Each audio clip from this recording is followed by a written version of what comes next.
Hello नमस्कार दोस्तों, जय माता दी, राधे राधे।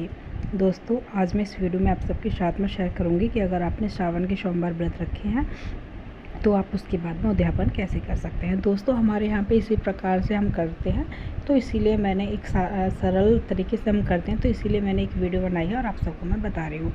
दोस्तों, यहाँ पर हमने सबसे पहले एक साड़ी ली है, उसके बाद में हमने 4 श्रृंगार जो होते हैं वो सामान लिया, जैसे कि बिंदी, लिपस्टिक, सिंदूर और चूड़ियाँ। उसके बाद में हमने कुछ फल लिए हैं, फल में आप केला भी ले सकते हैं और सेब भी ले सकते हैं। उसके बाद में हमने यहाँ पे एक जोड़ा लिया है। अगर आपके पास में जोड़ा नहीं है तो आप कुर्ता पजामा का कपड़ा भी रख सकते हैं या फिर आप एक अंगूछा भी रख सकते हैं। साथ में आपको थोड़ा सा जनेऊ रखना है। उसके बाद में आपको यहाँ पे दक्षिणा के रूप में कुछ पैसे रखने होते हैं, जैसे 100, 50 जितना भी आपसे बन हो आप वो पैसे यहाँ पे रख लीजिए। उसके बाद में आप थोड़ी सी मिठाई यहाँ पे रख लीजिए, जो मिठाई आपके पास में हो, जैसे कि लड्डू हो गए या फिर कुछ और भी आप यहाँ पे रख सकते हैं।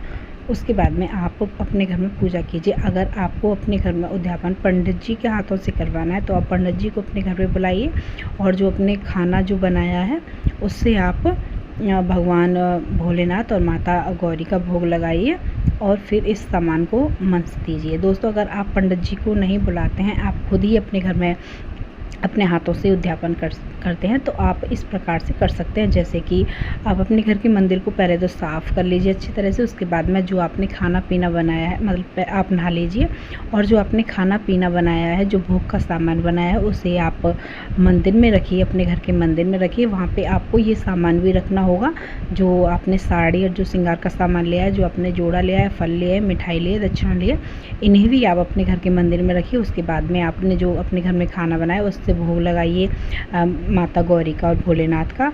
और फिर जो आपने सामान लिया, इस सामान को माता गौरी के चरणों में चढ़ाइए। उसके बाद में आप इस सामान को मंस दीजिए। मंसने का मतलब होता है एक लोटा पानी जल लीजिए, उस जल से आप चारों तरफ मतलब इसके चारों तरफ हाथ से डालिए और आप इसे मंस दीजिए। जब आपकी पूजा वहाँ पे ख़त्म हो जाती है, जब आप अपनी पूजा कर लेते हो, तो उसके बाद में आपको ये सामान पंडितानी के घर भिजवाना होता है। तो आप इस सामान को पंडितानी के घर भिजवा दीजिए। आपको इसके साथ में जो आपने खाना पीना बनाया है उसको भी आप पंडितानी के घर भिजवाइए और जो आपने ये सामान जो लिया है इसको भी आप पंडितानी के घर भिजवाइए।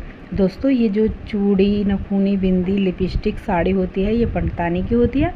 और जो ये जोड़ा है, चाहे पैंट कोट सेट का हो या फिर कुर्ता पजामा हो, तो ये जो सामान होता है ये होता है पंडित जी का। साथ में इसमें दक्षिणा होती है और कुछ फल होते हैं। तो आप इन सबको पंडितानी के घर भिजवा दीजिए और आप इस प्रकार से अपने घर में उद्यापन कर सकते हैं। आपको सबसे पहले एक काम और करना होगा कि जब आपको सबसे पहले एक गाय के लिए भी रोटी निकालनी होती है, जो अपने घर में आपने जो भी बनाया है उसे आप गाय माता के नाम का निकालें और फिर आप उसे गाय माता को दे दीजिए। उसके बाद में आप अपने घर में पूजा कीजिए माता गौरी और शंकर भगवान के सामने। उसके बाद में इस सामान को मंस के आप पंडितानी के घर भिजवा दीजिए।